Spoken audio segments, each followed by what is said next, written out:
Sir, सोने का सिक्का। सोने का सिक्का? मतलब खजाना था यहाँ पे? सर इसका मतलब वो आदमी खजाना लेके ये लोग इस तरह से निकल गए बाहर। सर ये रास्ता तो टापू के दूसरे हिस्से जाता है, मैं भी वहीं से आया था और उन लोगों की नाव भी वहीं पे थी। टापू की दूसरी तरफ? हाँ। रोकना होगा उन्हें। जल्दी आओ तुम लोग, आ जाओ आ जाओ।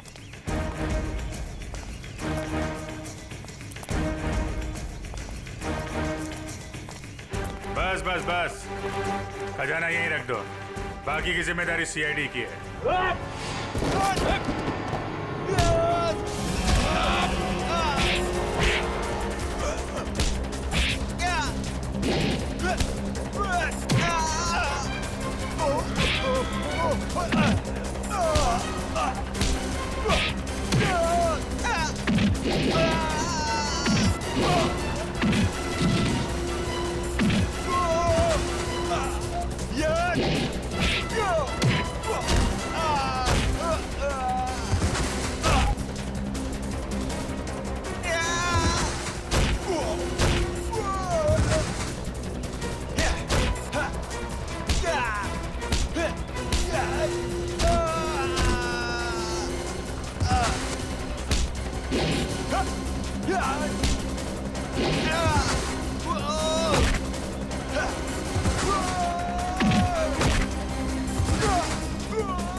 तो तुम हो इस खेल के खिलाड़ी।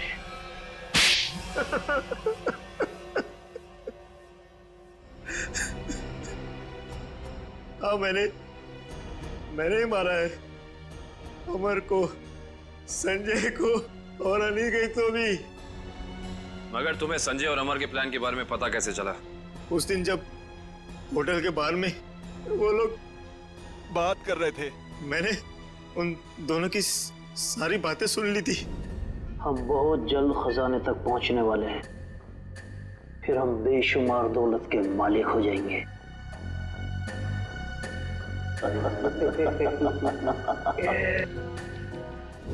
ओह, तो उन दोनों का पीछा करते करते तुम वहां जंगल तक पहुंच गए?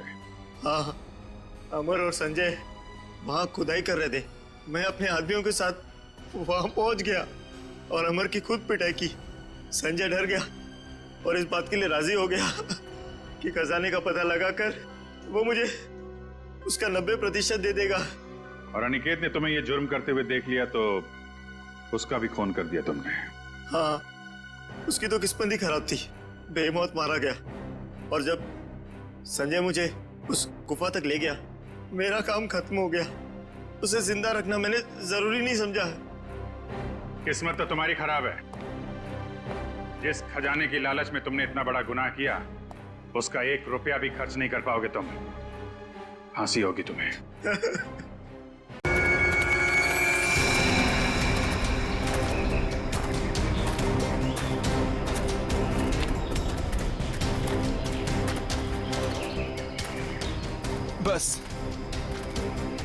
बस अब और नहीं चल सकते। 12 घंटे हो गए, भूखे पेट लगातार चलते हुए। सिर्फ 12 घंटे ही हुए ना, कोई भी आराम नहीं करेगा। सब चुपचाप चलो। नहीं साहब, अब अगर हम चाहें भी तो साहब हमारे पैर साथ नहीं देंगे। भगवान के लिए साहब थोड़ी देर आराम कर लेने दीजिए। जिस मजदूर के पैर उनका साथ नहीं देंगे, उनके पैरों को इस बंदूक की गोलियों से इनाम दूंगा। अब चलो सब। संभाल कर चाची। रिचा खुद का ख्याल रख सकती है, तुम्हें इसकी चिंता करने की जरूरत नहीं है, समझे? चलो अभी, अब चलो।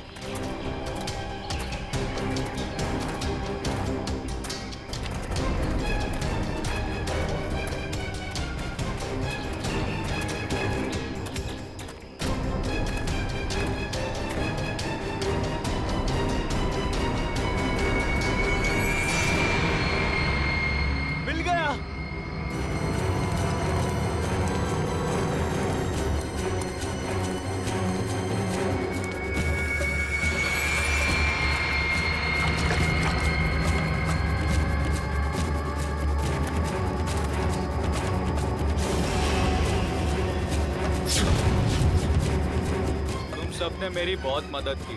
अब तैयार हो जाओ अपने इनाम के लिए।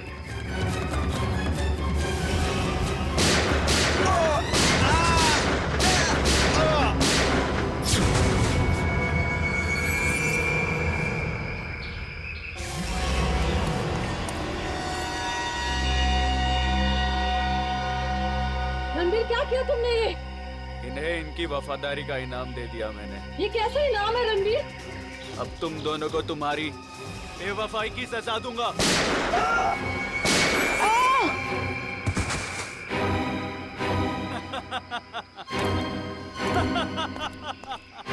अब मैं अमर हो जाऊंगा।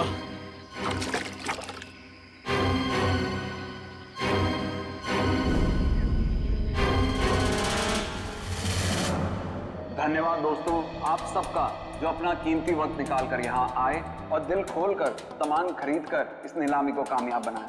अब बारी है उस नीलामी के आखिरी पड़ाव की, आखिरी खरीद की, जिसका आप सबको बहुत बेसब्री से इंतजार था। दोस्तों, सैकड़ों साल पहले स्पेनिश और पुर्तगाली लोग भारत आए थे मसालों का व्यापार करने के लिए। ये डायरी उसी वक्त उसी दौर की है और इस डायरी की खास बात यह है कि इसमें क्या लिखा है मुझे नहीं मालूम, और मुझे तो क्या किसी को भी नहीं मालूम सिवाय इसके मालिक के।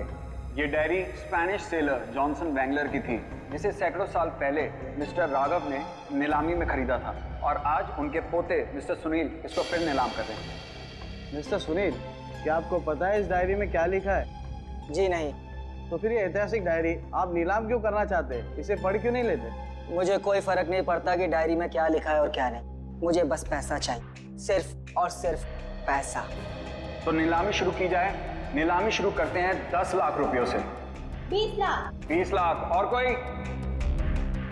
30 लाख। 30 लाख। वाह साहब। और आपसे ज्यादा कोई है 30 लाख से ज्यादा? 40 लाख। 40 लाख। 50 लाख। अरे वाह, ये हुई असली कदरदानों वाली बात। कोई और है जो 50 लाख से ज्यादा की बोली लगाएगा? 50 लाख एक, 50 लाख दो, 1 करोड़।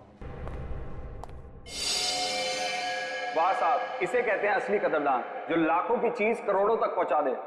1 करोड़ एक, 1 करोड़ दो, अरे 1 करोड़ तीन। 1 करोड़ का चेक मैंने पहले ही आपके ऑफिस में जमा कर दिया है। ये डायरी अगले 1 घंटे में मेरे घर पहुंच जानी चाहिए।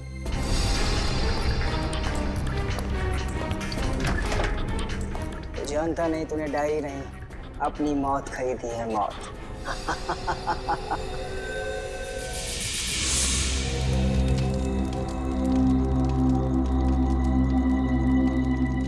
ओह नो, मेरा पानी खत्म हो गया। गाइस, तुम लोग पास पानी है क्या? अरे यार, मेरा पानी तो शाम को ही खत्म हो गया था। अरे तो बताना था ना, ढाबे पे भर लेते। ऐसे ही सो जाओ ना यार, कल सुबह तक की तो बात है। यार प्यासे रहता हूँ, मुझे डरावने सपने आते हैं। अनिकेत, ये डरावने सपने और प्यास का क्या कनेक्शन है भाई दबे? पता नहीं, पर मुझे पानी पीना है यार।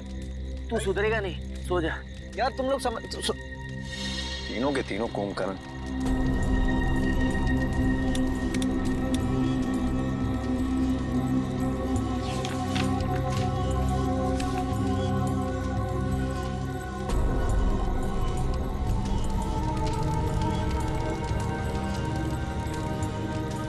इस नक्शे के हिसाब से तालाब करीब आधे किलोमीटर दूर पे है। प्यास बुझानी है तो तालाब तक तो जाना ही पड़ेगा।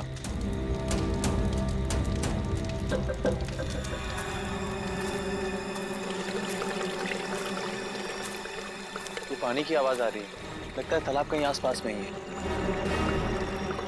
और ये नक्शा भी यही बता रहा है कि तालाब पास में है।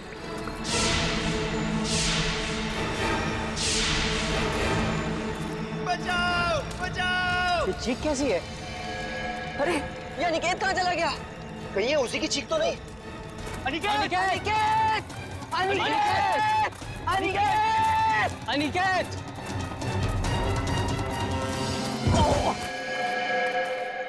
अनिकेत! कहीं ये मर गया। क्या? कौन है? ये कौन मारा है? भागो भागो भागो भागो यार, भागो।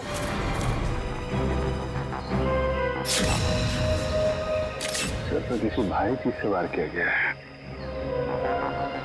कैसे हुआ ये सब? सर कल रात अनिकेत बाहर आया पानी पीने, उसी दौरान किसी ने इसकी जान ले ली। और तो और सर हमारे साथ भी हाथापाई हुई। कितने लोग थे? सर अंधेरा काफी था, अचानक हमला हुआ और ठीक से कुछ मालूम नहीं पड़ा सर। सर हमारा एक साथी पूरब भी अब कल रात से नहीं मिल रहा। कल रात वो हमसे बिछड़ गया और मुझे तो डर है कि कहीं अनिकेत की तरह उन लोगों ने पूरब को भी। घबराओ नहीं, हम लोग पूरब को जल्दी ढूंढ लेंगे। चलो ढूंढो, देखो कुछ मिलता है क्या।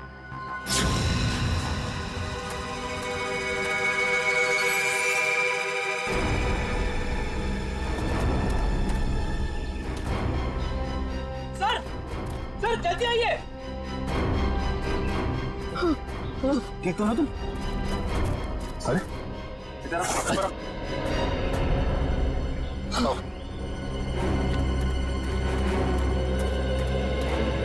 सुनिए। Yes sir. इधर आइए। पूरा तू ठीक तो है ना? आप लोग ये बताइए कि किसी पे शक है आप लोगों को? सर शायद ये उस बाइक वाले का काम है। बाइक वाला? कौन कौन बाइक वाला? सर वही बाइक वाला जिसने कल शाम हम सबको धमकी दी थी। कल की बात याद है तुम लोगों को? ये सबसे ज्यादा पंगे करता है। ये कौन है? क्या बात है बॉस, कुछ चाहिए क्या? हाँ चाहिए, मुझे चाहिए कि तुम सब लोग सुरक्षित रहो। सुरक्षित? ये इलाका बहुत खतरनाक है, अपने अपने घर लौट जाओ, उसी में तुम सबकी भलाई है। तू हमें धमकी दे रहा है? धमकी समझो, विनती समझो या फिर चेतावनी, जो समझना है समझ लो।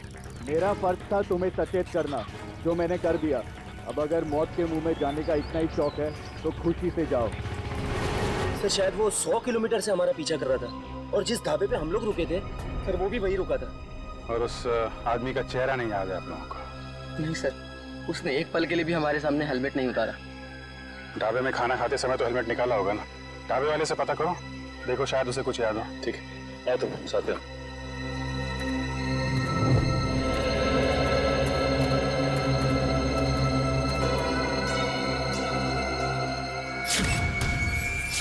खून? खून की बूंदें? मतलब कोई जख्मी आदमी भागा यहाँ से। सर लेकिन खून बहुत ज्यादा नहीं है, जो भी है उसे ज्यादा चोट नहीं होगी। सर ये देखिए, घसीटने के निशान हैं। मतलब उन दोस्तों के अलावा कोई और आदमी भी था जिसको उन मुजरिमों ने मारा और फिर उसे घसीटते हुए यहाँ से ले गए। सर ये रास्ता तो सीधा मेन रोड की तरफ जाता है।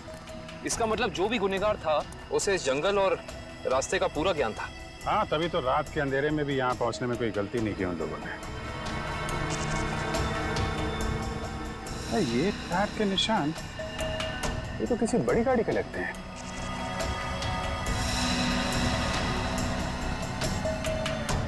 .8 इंच। सर ये तो लेस्कॉट गाड़ी के टायर लगते हैं, क्योंकि इतने चौड़े टायर उसी गाड़ी में होते हैं। मतलब वो मुजरिम कार में बैठ के भागे, फिर वो बाइक वाला, वो तो कार में बैठ के आया नहीं होगा, नहीं तो हेलमेट क्यों लगाता है? एक काम करो, आगे जो टोल नाका है वहां जाके पता करो ये लेस्कॉट गाड़ी वहां से गुजरी है क्या। जी सर। तब तक मैं यहाँ देखता हूँ कुछ और मिलता है क्या।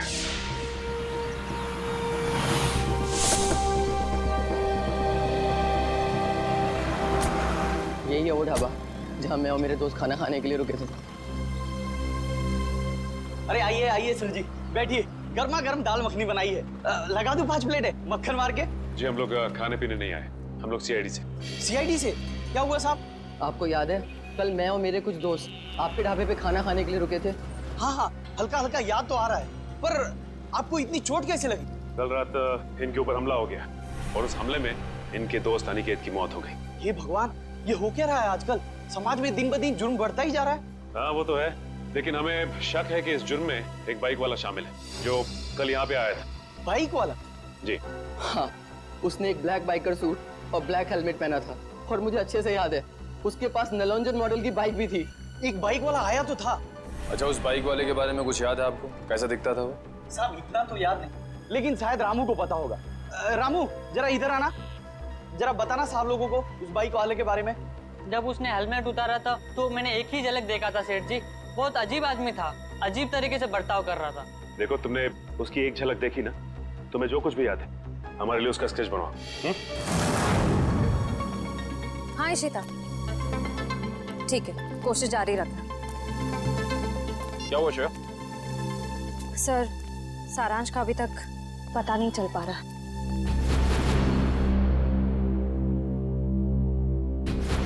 हमें सारांश जरूर मिल जाएगा। अगर वो गाड़ी इस रास्ते से गई है तो इस टोल नाके से जरूर गुजरी होगी। सही कह रहे हैं।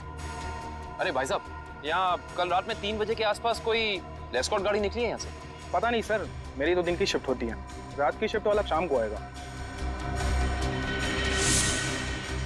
भाई साहब, ये जो सीसीटीवी कैमरा लगा है ये तो 24 घंटे ऑन रहता है ना? जी हाँ सर। इसकी फुटेज देख सकते हैं सर? आप हम लोग सीआईडी से। हाँ देख सकते हैं। आइए।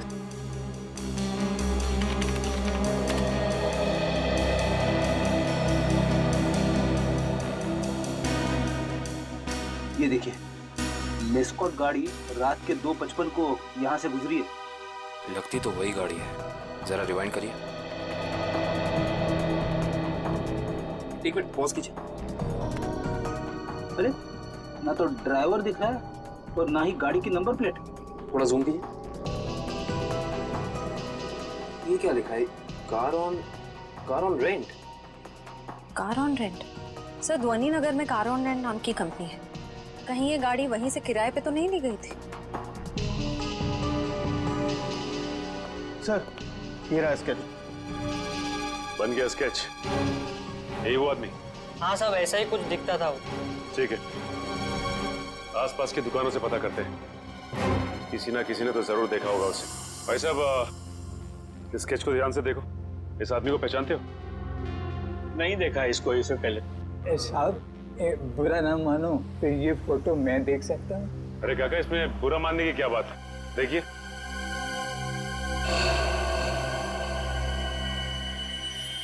ये कैसे हो सकता है? नहीं, ये नहीं हो सकता, ये नहीं हो सकता। असंभव, असंभव। अरे काका, क्या नहीं हो सकता? क्या संभव है? ये नहीं हो सकता। रणवीर वापस नहीं आ सकता। काका, इस आदमी का नाम रणवीर है? हाँ, मैं उसे अच्छी तरह जानता हूँ, कभी नहीं भूल सकता उसे। काका, इस आदमी के बारे में आप जो कुछ भी जानते हैं प्लीज हमें बताइए। बहुत पुरानी बात है, तकरीबन 73 साल पहले मैं जब बच्चा था तो एक रात को मैंने उसे अपने पिताजी से बातें करते हुए सुना था। मदन, मेरी बात मानो। अगर तुमने मुझे उस तालाब को ढूंढने में मदद की तो तुम्हारी जिंदगी हमेशा हमेशा के लिए बदल जाएगी। मेरी जिंदगी जैसी भी है ठीक है, आप मुझे इस सबसे दूर ही रखें तो अच्छा होगा। देखो, इस इलाके से जितनी अच्छी तरह तुम परिचित हो वैसा इस गांव में कोई नहीं है। इनकार मत करो, तुम ही मुझे मेरी मंजिल तक पहुंचा सकते हो। ये सिर्फ मेरा सपना ही नहीं, मेरा जुनून भी है। बहुत ही गलत जुनून चुना है आपने रणवीर जी। अगर आप प्रकृति के नियमों के खिलाफ जाएंगे तो प्रकृति आपको कहीं का नहीं छोड़ेगी। वो जगह शापित है, शापित। ना जाने कितने लोगों की जान ले चुकी है। भूल जाए अपने सपने को। क्या तुम भूल सकते हो अपनी बीवी को, जो इस वक्त अस्पताल में जिंदगी और मौत के बीच में झूल रही है? नहीं ना, वैसे ही मैं अपने सपने को नहीं भूल सकता। जरा सोचो, अगर वाकई उस तालाब के पानी में मौत को हराने की ताकत है तो तुम्हारी पत्नी को एक नई जिंदगी मिल सकती है। सोच क्या रहे हो मदन? हम एक दूसरे की मदद से अपने आने वाली जिंदगी को सुधार सकते हैं। तो बोलो, मंजूर है?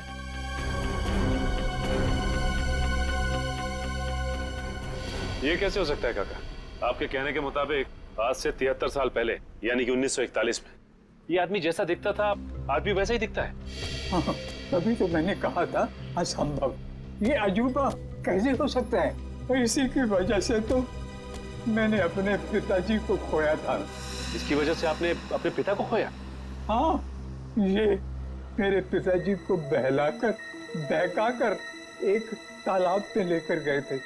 बोले उस तालाब का पानी पीने से आदमी हमेशा के लिए अमर हो जाता है और उसकी उम्र आगे बढ़ने से रुक जाती है।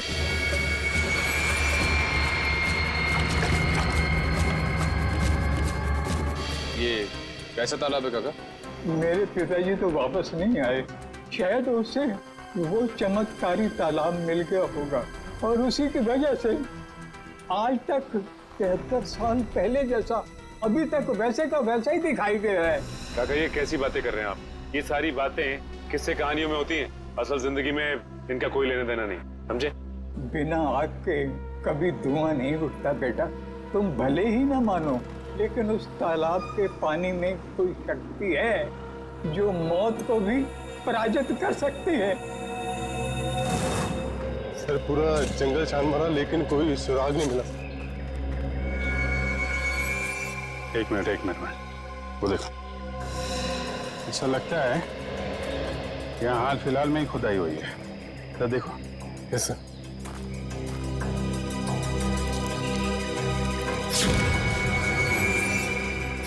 हाँ, यहाँ पे कुछ है सर।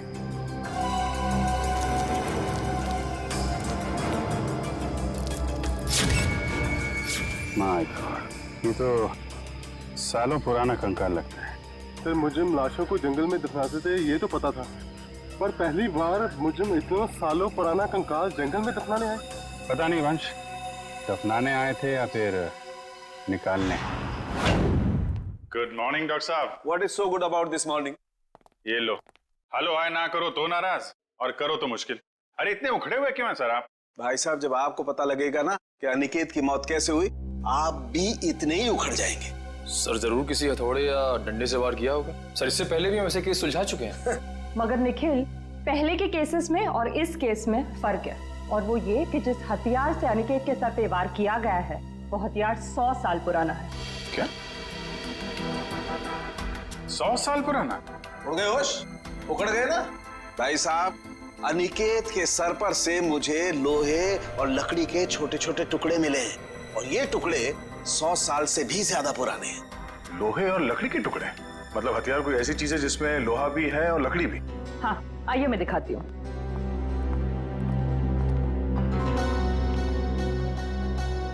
ये देखिए, कुछ इस तरह। मगर सर इतना पुराना हथियार खूनी के हाथ लगा कहाँ से? शायद दादा परदादा के जमाने से घर पे रखा होगा, अब निकाला है काम के लिए। और अगर मैं कहूँ कि ये कंकाल जो आप लोग लेके आए हैं, ये कंकाल भी 100 साल से ज्यादा पुराना है, तो मतलब कितना पुराना है ये कंकाल? जिस तरह वो हथियार 100 साल पुराना है, ठीक उसी तरह ये कंकाल भी 100 साल पुराना है। मतलब ये मरने वाला भी अंग्रेजों के जमाने का है? अंग्रेजों के जमाने का नहीं है, अंग्रेज ही है। जी हाँ, इसकी हड्डियां हमें ये बताती है कि ये शख्स कोई यूरोपियन है, एशियन नहीं है। 100 साल पुराना हथियार और 100 साल पुराना मुर्दा, वो भी विदेशी। आज के जमाने में किसी को इसमें क्या दिलचस्पी हो सकती है? इस फोटो को ध्यान से देखिए। ये सफेद रंग की लेस्कॉट गाड़ी आप ही के यहाँ से किराए पे ली गई थी? माफ कीजिए सर, इस फोटो में कार की नंबर प्लेट नहीं दिख रही है, इसलिए बता पाना मुश्किल है कि कार किसने किराए पर ली थी। अरे भाई कमाल करते हैं आप, है तो आप ही की कंपनी की गाड़ी ना, नंबर प्लेट ना सही कुछ और देख के पहचान लीजिए। सर 100 से ज्यादा गाड़ियां हैं हमारी कंपनी में, और इसी मॉडल इसी रंग की करीब 20 गाड़ियां हैं। सर इस तरह बता पाना मुमकिन नहीं है। तो आप एक काम कीजिए, आप हमें ये बताइए कि ऐसी सफेद रंग की लेस्कॉट गाड़ी कितने लोगों ने पिछले एक हफ्ते में किराए पे ली है यहाँ से? 1 मिनट सर।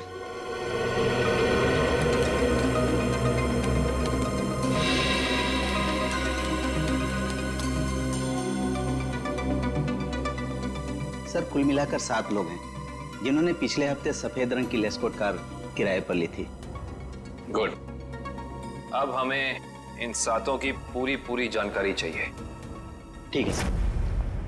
देखते हैं क्या पता चलता है। 5 लोगों से पूछताछ कर चुके, बच्चे 2, इन्हीं में से कोई एक है जो इस केस की अगली कड़ी साबित होगा। हाँ लेकिन फ्रेडी जी, ये पता करने के लिए भी रिसेप्शन पे कोई होना चाहिए, यहाँ तो कोई है ही नहीं। हाँ, यहाँ तो कोई दिख ही नहीं रहा है। जी नमस्ते, कहिए। हम लोग सीआईडी से। एक्चुअली अमर नाम के एक इंसान की तलाश में हैं हम। बात यह है कि उसने सफ़ेद रंग की एक लेस्कॉट गाड़ी को हायर किया और अपने एड्रेस की जगह उसने आपके इस होटल का एड्रेस दिया, इसीलिए हम। Just a minute. मिस्टर अमर, वो तो कल ही चेकआउट कर गए। अच्छा, आपने अपने रिकॉर्ड्स के लिए उसका कोई आईडी प्रूफ तो लिया होगा ना, लाइसेंस, पैन कार्ड वगैरह? दिखाइए जरा। मैडम लिया तो था, लेकिन आज ही सुबह हमारे कंप्यूटर का हार्ड ड्राइव क्रैश हो गया और उसी के साथ सारा डेटा चला गया, माफ कीजिएगा। अच्छा, ये अमर दिखता कैसा था, उसका हुलिया कैसा था? आप कमरा नंबर 701 वाले अमर सर की बात कर रहे हैं ना? हाँ राजू, उसी के बारे में बताइए इन लोगों को। क्या था उसका हुलिया? कद यही कोई 5.5 फुट लंबा, और हाँ छोटे छोटे बाल और आंखों का रंग काला था। कद 5.5 फीट, छोटे बाल। इसका मतलब सीसीटीवी फुटेज में जो हमें इंसान दिखा था वो अमर नहीं हो सकता, क्योंकि वो लंबा था और उसके बाल भी छोटे नहीं थे। अच्छा, ये अमर से कोई मिलने आया था उसके कमरे में यहाँ पे? हाँ साहब, 2 लोग मिलने आए थे। उनमें से एक का नाम संजय था और दूसरे का कुछ और कल साहब उन लोगों ने दारू पीकर काफी झगड़ा भी किया था। झगड़ा? तुम्हें पता है किस बारे में ये झगड़ा हुआ था? ये तो मैं नहीं बता सकता साहब, लोग अक्सर दारू पीकर बहक जाते हैं। कोई ऐसी बात जो तुम्हें याद हो जो वो लोग कर रहे थे, कुछ याद है? हाँ साहब, कुछ अजीब अजीब चीजों के नाम ले रहे थे, जैसे फावड़ा, कुल्हाड़ी, कुदाल। मतलब ऐसा सामान जो जमीन की खुदाई में काम आता है। चलो, इससे ये तो पता चल गया कि जंगल में वो जमीन खोदी किसने थी। जिस तरीके के औजारों की बात वो वेटर कर रहा था, उससे तो यही लगता है कि ये संजय एक आर्कियोलॉजिस्ट है। संजय आर्कियोलॉजिस्ट जो अमर के साथ वहां गड़े हुए मुर्दे उखाड़ने गया था। जरूर कुछ ना कुछ खास बात है उस पुरानी लाश में, वरना कोई इतने सालों बाद सोते हुए मुर्दे को क्यों जगाएगा? और शायद अनिकेत ने उन्हें ये खुदाई करते देख लिया, जिसकी कीमत उसे अपनी जान देके चुकानी पड़ी। लेकिन उस बाइक वाले का क्या, जिसे उस बुढ़े आदमी ने पहचान लिया था? उसके मुताबिक तो वो तालाब का पानी पी के हमेशा हमेशा के लिए अमर हो गया। बेटी, इस दुनिया में कोई आदमी अमर नहीं होता। जरूर उस बुढ़े आदमी का कुछ ना कुछ हाथ है इस अपराध में। सर, इस बाइक वाले के बारे में बड़ी अजीब बात पता चली है। क्यों? ऐसी क्या अजीब बात है? ये देखिए सर, इस अखबार की तारीख 13 जून 1941, यानी कि आजादी से भी पहले। आश्चर्य सर, ये आदमी उस वक्त से वांटेड है। इसने उस वक्त भी कुछ लोगों के खून किए थे। बहू, वही आदमी? ये कैसे हो सकता है? अभिजीत, अगर ये मान के चले कि 1941 में इस आदमी की उम्र 20 साल रही होगी, तो उस हिसाब से तकरीबन आज जिसकी उम्र 90 साल से ज्यादा हो, 90 साल का कोई आदमी इतना जवान कैसे दिख सकता है? हाँ पंकज, ओके ठीक है सर। संजय के घर का पता चल गया, खातीपुरा में रहता है वो। खातीपुरा?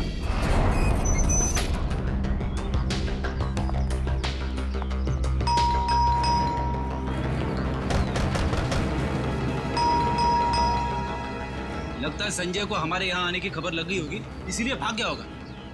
भाग कर जाएगा कहाँ?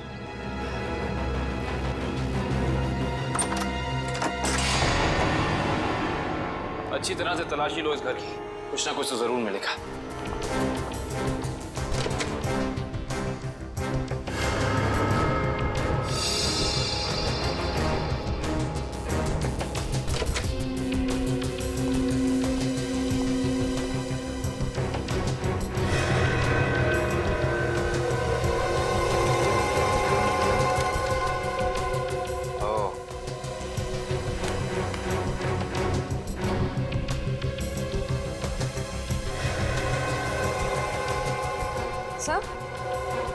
आश्रया, सर ये देखिए, संजय का पासपोर्ट, इस पे काफी सारे देशों के वीजाज लगे हैं। तो लगता है इस भाई साहब को सैर सपाटे का बहुत शौक था। ये देखो श्रेया, इसकी चेकबुक की डिटेल से साफ साफ पता चल रहा है कि इस इंसान ने करोड़ों रुपए खर्च किए हैं म्यूजियम्स और नीलामियों से सामान खरीदने में। देखो, इसका मतलब संजय बहुत अमीर है और आर्ट में काफी दिलचस्पी रखता है। अब इसे ये दिलचस्पी आर्ट में है या किसी खास चीज में, ये तो वक्त ही बताएगा।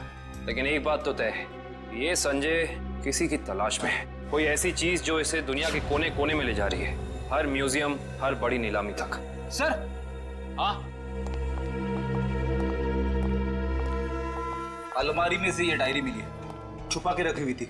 दिखने में तो ये कोई ऐतिहासिक डायरी लगती है। कुछ तो खास बात है इस डायरी में, काफी नायाब और अलग किस्म की डायरी है ये। सर शायद संजय ने इस डायरी को किसी नीलामी में खरीदा होगा। अभी पता चल जाएगा। चलो हाथ लगाइए। ओह, तो ये उसी स्पेनिश शिप के कैप्टन की डायरी है जो अपनी हर यात्रा के बारे में अपनी डायरी में लिखा करता था।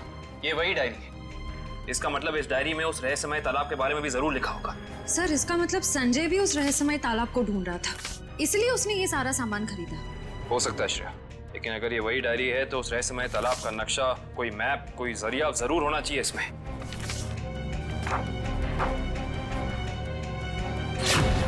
कमाल है, इस डायरी में तो ऐसा कुछ भी नहीं है, कोई नक्शा, कोई जरिया, कोई रास्ता, कुछ नहीं। लेकिन इससे एक बात तो तय हो गई कि इस रहस्यमय तालाब को ढूंढने में दोनों अमर और संजय साथ मिलकर काम कर रहे थे। इसका मतलब हमें इस कमरे में कुछ ना कुछ जरूर मिलेगा। छानबीन करो।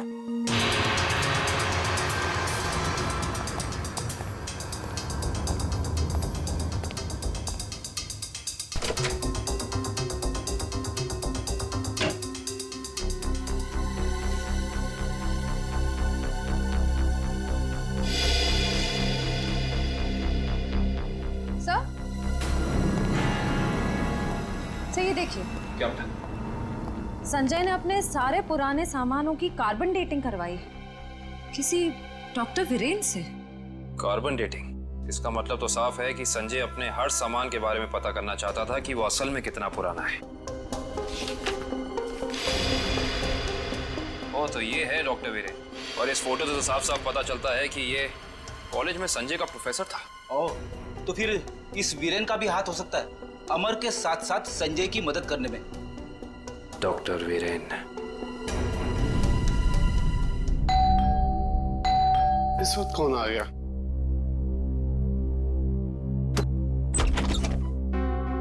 आप लोग? हम लोग सीआईडी से, डॉक्टर वीरेन से मिलना है। अभी बुला था सर। आप लोग बैंक से आए ना? नहीं साहब, ये सीआईडी से आए सर। सीआईडी? इसे पहचानते हैं आप? जी नहीं। किसने मारा इसे? हमें पता होता तो अब तक मुजरिम सलाखों के पीछे होता। देखिए, मैं इस मामले में आपकी कोई मदद नहीं कर सकता। चलिए इस मामले में ना सही, लेकिन किसी और मामले में हमारी मदद कर दीजिए। मैं कुछ समझा नहीं। मैं समझाता हूँ। आप हमें उस रहस्यमय तालाब के बारे में बताइए, जिसका पानी पीकर इंसान कभी मरता नहीं है, जवान रहता है, अमर हो जाता है। ये क्या मजाक कर रहे हैं आप? अगर ऐसा कोई तालाब होता तो दुनिया में मौत नाम की चीज ही नहीं होती। कमाल करते हैं आप भी। हमें तो लगा कि आपके स्टूडेंट संजय ने आपको सब कुछ बताया होगा, लेकिन उसने आपको तालाब के बारे में कुछ नहीं बताया लगता है। संजय? तो आप संजय को जानते हैं? सिर्फ जानते ही नहीं, उसके घर होकर आ रहे हैं, जहां हमें पता चला है कि वो अपनी हर पुरानी चीज की कार्बन डेटिंग डॉक्टर वीरेन से कराता है, यानी कि आप। देखिए, संजय एक आर्कोलॉजिस्ट है और ये तो उसके काम का हिस्सा है। हिस्सा? हिस्से से याद आया कि आपके हिस्से की कॉफी ठंडी हो रही है डॉक्टर साहब, पी लीजिए। ठंडी कॉफी पीने में कोई मजा नहीं है। वैसे ये कॉफी का दूसरा कप किसके लिए? इस घर में और भी कोई है क्या? हाँ साहब, अभी भी। तुम जाओ। ये अभी मेरा दोस्त आया था, उसी का है। नहीं, आपके दोस्त का नाम संजय तो नहीं? देखिए वीरेन साहब, आप शक्ल से तो निहायत ही शरीफ इंसान लगते हैं। अब इस संजय की वजह से आपको जेल में जाकर चक्की पीसनी पड़े, हम में से किसी को भी अच्छा नहीं लगेगा। मैं वाकई नहीं जानता कि संजय कुछ गैर कानूनी काम कर रहा है। लेकिन अब तो पता चल गया ना, आपकी भलाई इसी में है कि जो कुछ भी है सच सच बता दो। देखिए, संजय को कुछ पोर्तुगली एक्सप्लोरर का सामान मिला था, उसमें लैटिन भाषा में कुछ लिखा हुआ था। उसका मतलब जानने के लिए वो मेरे पास आया था। इसका मतलब वो मुर्दा उसी पुर्तगाली एक्सप्लोरर का होगा, और उसी के सामान की तलाश में संजय जंगल में गया था। क्या लिखा था लैटिन भाषा में? उसमें एक गुफा का नाम लिखा था, सिनारी गुफा। शिनारी गुफा? अरे बाप रे! अरे बाप रे बाप! पूरी बॉडी बच रही है। यहाँ पे आके मैंने अपनी बहादुरी तो दिखा दी, अब बता भी देता हूँ, कुछ नहीं है यहाँ पे। चलिए वापस चलते। अरे रुकिए फ्रेडी जी, इतनी बहादुरी दिखाई है तो थोड़ी और दिखा दीजिए। सर। हाँ सर। ये देखिए, अजीब निशान बना हुआ है। अरे यहाँ पे भी है। हर दीवार पे। कहीं ये निशान उसी पुर्तगाली एक्सप्लोरर तो नहीं बनाए?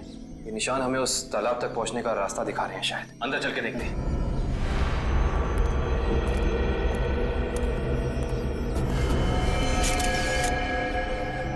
दो लाशें।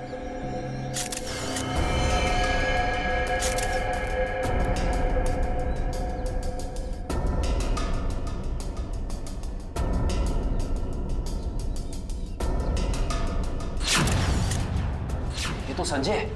और सर, हो ना हो ये जरूर अमर की लाश है।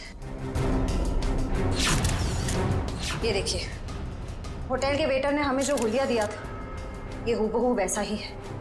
लगता है ये दोनों यहाँ पे उस तालाब की तलाश में आए थे जिंदगी को अमर बनाने, और बदले में मिली मौत। है कौन वो आदमी जो तालाब की खोज करने वाले लोगों का खून कर रहा है? जरूर कोई ऐसा है फ्रेडी जी जो नहीं चाहता कि उसके अलावा इस तालाब के बारे में किसी और को पता चले। सर, हो ना हो ये काम जरूर रणवीर का ही होगा, क्योंकि जब संजय खुदाई कर रहा था तब रणवीर भी वहां मौजूद था। सर, हाँ, यहाँ पे जूतों के निशान है। ये देखिए, अलग अलग जूतों के निशान दिख रहे हैं। कम से कम 5 लोगों के होंगे। सही कह रहे हैं आप। 2 तो अमर और संजय के होंगे, 1 रणवीर का, बाकी 2 निशान। इसका मतलब साफ है, इस गुनाह में 2 और लोग शामिल हैं, लेकिन कौन? सिंबल्स को देख के लगता है कि ये हमें उस चमत्कारी तालाब का रास्ता बता रहे हैं। न जाने कितने साल पहले बनाए गए होंगे ये निशान, तालाब की तलाश में। और इन निशानों के अंदर ही वो चाबी छुपी है जिससे हम इस केस का ताला खोल सकते हैं। अरे सर, ये तो एक टापू बन गया। और इसके बीचों बीच में है ये तालाब। मगर सर ये टापू है कहाँ पे और हम यहाँ तक पहुँचेंगे कैसे? इसका पता चल जाएगा निखिल, अगर हम इन निशानों की भाषा समझ पाए, उनको अक्षरों में बदलेंगे तो पता चलेगा। सर, इस तरह के निशान मैंने पजल्स की किताबों में देखे हैं। और पजल के साथ हायरोग्लाइफिक अल्फाबेट बुक भी आती है ना? हाँ सर। वंश, जल्दी से जाके वो किताब लेके आओ। Okay sir.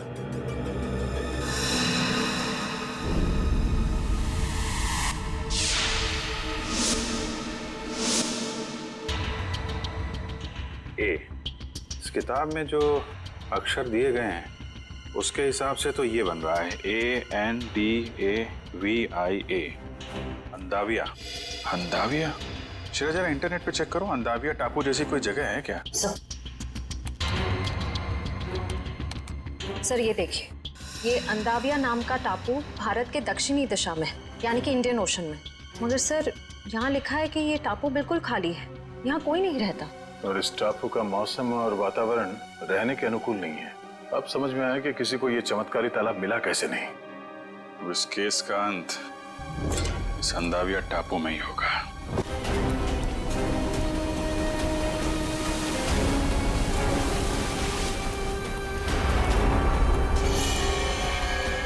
वहां पे देखो, वहां पे कुछ है। सर लगता है किसी ने आग जला के कैंप फायर किया है। वही लोग होंगे जो तालाब की तलाश में यहाँ पे आए थे।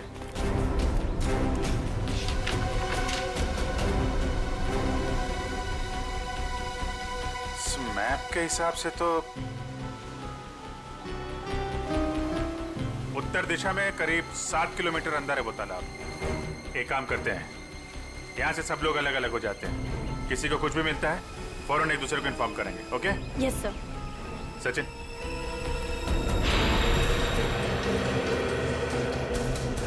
ये देखिए सर, जगह जगह पेड़ों पे कुल्हाड़ी के निशान। जो लोग तालाब की तलाश में इधर गए होंगे ना, उन लोगों ने लगाया होगा रास्ता पहचानने के लिए। ओह माय गॉड, कंकाल।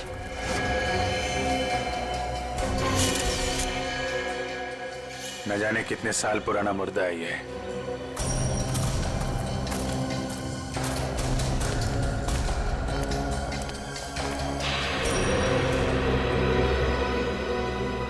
धुआं अभी भी निकल रहा है। आग जले शायद ज्यादा देर नहीं हुई अभी।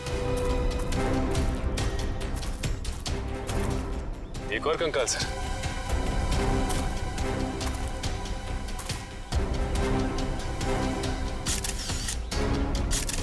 सर जिंदगी देने वाले तालाब ने न जाने कितने लोगों की जानें ले ली है। जिंदगी तालाब नहीं ले रहा है सचिन, कोई इंसान ले रहा है जिसका कोई ना कोई राज जुड़ा है उस तालाब के साथ। और न जाने कितने कंकाल देखने को मिलेंगे। ये तो ट्रैप है, कोई आ रहा है।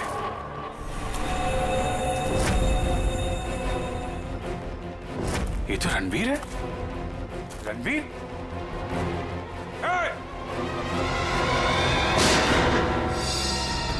गोली चलने की आवाज इस तरफ से आई। कहीं उनको कुछ होता नहीं है। चलो।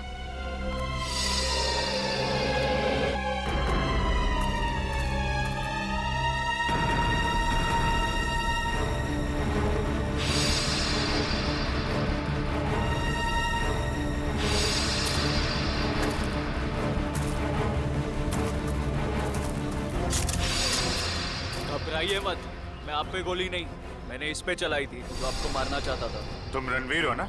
रणवीर तो मेरे दादाजी का नाम था। मैं आकाश हूँ। आकाश, तुम्हारी शक्ल बिल्कुल तुम्हारे दादाजी से मिलती है। हाँ, ये बात पहले कई लोग बोल चुके हैं मुझे। मगर तुम अपने दादाजी की तरीके से चमत्कारी तालाब के चक्कर में कैसे पड़ गए? 2 महीने पहले मैं ये देश में भी नहीं था, यूएस में लॉ की पढ़ाई कर रहा था कि अचानक मेरी मुलाकात संजय से हुई। वो इस तालाब और मेरे परिवार के संबंधित कुछ जानकारी चाहता था। अच्छा, तो तुमने संजय को अपने दादाजी के बारे में बताया? हाँ, मगर मुझे कोई अंदाजा नहीं था कि ये तालाब कहाँ है, और संजय से बात करके मेरी उत्सुकता भी बढ़ गई। और इसलिए तुम इंडिया चले आए ताकि संजय पे नजर रख सको और उस तालाब तक पहुंच सको जिसके चक्कर में तुम्हारे दादाजी यहाँ आए थे। हाँ, और इस राज तक भी पहुंच सकूं कि मेरे दादाजी उस तालाब के तलाश से वापस लौटे क्यों नहीं। अच्छा, क्या संजय को वाकई लगता था कि उस तालाब में कोई चमत्कारी शक्ति? नहीं, वो चमत्कारी शक्ति के पीछे नहीं था सर, वो खजाने के पीछे था जो अंग्रेजों के जमाने से वहाँ पे दबा पड़ा है। किस खजाने की बात कर रहे थे? सालों पहले स्पेन देश से एक ट्रेजर शिप आई थी इस टापू पर तालाब की तलाश में। अच्छा, उस शिप के कप्तान की डायरी संजय के घर से मिली थी ना? हाँ, उसी डायरी से उसे खजाने के बारे में पता चला और कुछ महीनों बाद वो शिप समुंदर में डूब गई, मगर शिप में जो खजाना था वो गोताखोरों को नीचे नहीं मिला। मतलब उस शिप के किसी आदमी ने शिप डूबने से पहले उस खजाने को यहीं इस टापू में कहीं छुपा दिया है। हाँ, और संजय को उस खजाने की तलाश थी, ना कि किसी चमत्कारी पानी की। सर आप लोग ठीक तो है ना? हाँ, हम लोग ठीक हैं। गोली की आवाज सुन के लगा कि कुछ खतरा है यहाँ पे। खतरा अभी टला नहीं है निखिल। कुछ लोग हैं यहाँ जो खजाने की तलाश में मरने मारने पे उतारू हो गए हैं। सर, तालाब तो मिल गया लेकिन ये तो सूखा हुआ है। लोगों को अमर बनाने वाला तालाब आज वही सूख गया है।